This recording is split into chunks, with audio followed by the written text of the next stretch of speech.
Here's the solution to the problem from the previous video. Let the angles of the triangle be alpha, beta, and gamma, and let the sides be A, B, and C respectively.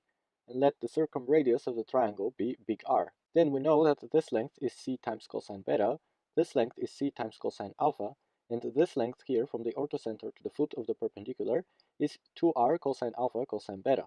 Therefore, we can say that this length is also C cosine beta, this length is also C cosine alpha, and this length here is 6 times r cosine alpha cosine beta. We know the length of the whole altitude, it is 2r sine alpha sine beta, and therefore for this triangle, we know the length of this side, we know the length of this side, and we know the measure of this angle, 90 minus alpha, and therefore we know the cotangent of this angle here.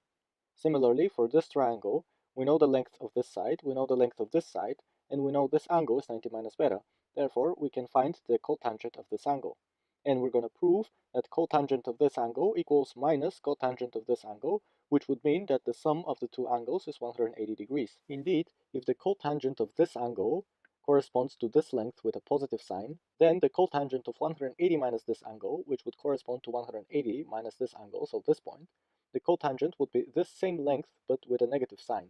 And therefore, if we prove that for two angles between 0 and 180 degrees, if we prove that the cotangent of one is minus the cotangent of the other, then the sum of the two angles will be 180 degrees. Let's call this angle delta 1 and this angle delta 2. We're going to prove that cotangent delta 1 equals minus cotangent delta 2. From the cotangent technique applied to this triangle, we have that cotangent of delta 1 equals A plus C cosine beta divided by this side, which is 2r sine alpha sine beta, which is the length of the altitude, plus 6 times r cosine alpha cosine beta, which is here, minus cosine of 90 minus beta divided by sine of 90 minus beta.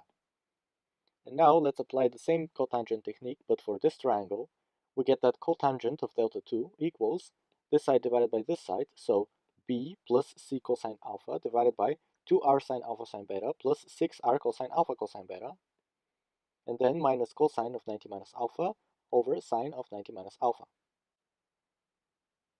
From the law of sines, we know that a equals 2r sine of alpha and c equals 2r sine of gamma, so we can replace a with sine of alpha and c with sine of gamma and cancel out the 2r from here and here. Also, we know that cosine of 90 minus beta equals sine beta, and sine of 90 minus beta equals cosine beta. We do the same thing for the value of cotangent of delta 2, and we get this expression. After a few algebraic manipulations, we get this expression for cotangent of delta 1, and this expression for cotangent of delta 2. And now we can cancel out this and this, because we're essentially going to prove that this expression equals minus this expression. So now I'm going to take this numerator and multiply it by cosine of alpha, and prove that the result equals this expression multiplied by cosine of beta, but with a negative sign. So we have to prove that this expression equals this expression. We have sine of alpha cosine alpha here, plus sine beta cosine beta, and this expression can be written as sine 2 alpha plus sine 2 beta divided by 2, because sine 2 alpha is 2 times sine alpha cosine alpha. And then we can apply the formula for sine plus sine, and we get 2 times sine of the sum of the two angles over 2, so alpha plus beta, times the cosine of the difference between the two angles over 2, which is alpha minus beta. So this expression is equal to sine gamma cosine alpha minus beta, because the 2 cancels out, and because alpha plus beta is 180 minus gamma, and sine of 180 minus gamma is sine of gamma. Hence, we can transform the equality like that. We see that this term equals this term, and therefore we can just put a 2 right here. Now let's move this term on the other side, and then we get this term plus this term, which is written here, and we can take sine alpha sine beta in front. In the parentheses, we have sine alpha cosine beta plus cosine alpha sine beta. But this here is a formula. It equals sine of alpha plus beta. But sine of alpha plus beta equals sine of 180 minus gamma, which equals sine of gamma. So the whole expression equals sine alpha sine beta sine gamma. Hence, we can simplify the equality as shown. And finally, we put this term on the other side, and then we have this term plus this term, which is here. And we can take 3 times cosine alpha cosine beta in front. In the parentheses, we have sine alpha cosine beta plus cosine alpha sine beta. But sine alpha cosine beta plus cosine alpha sine beta, this is a formula for sine of alpha plus beta, which we've seen equals sine of gamma. So the sum of this term and this term can be rewritten like that. And hence, we're left to show that this expression equals this expression.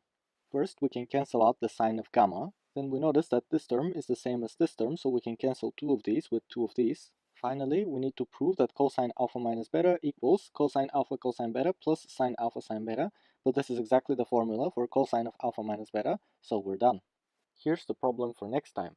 The first part is to prove that the three medians in the triangle always intersect at one point.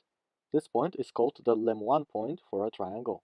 Then, choose one of the sides of the triangle as a base, and take the midpoint of that base, and then drop the altitude to that base from the opposing vertex, and take the midpoint of that altitude. And now prove that the lim1 point lies on the line defined by these two midpoints.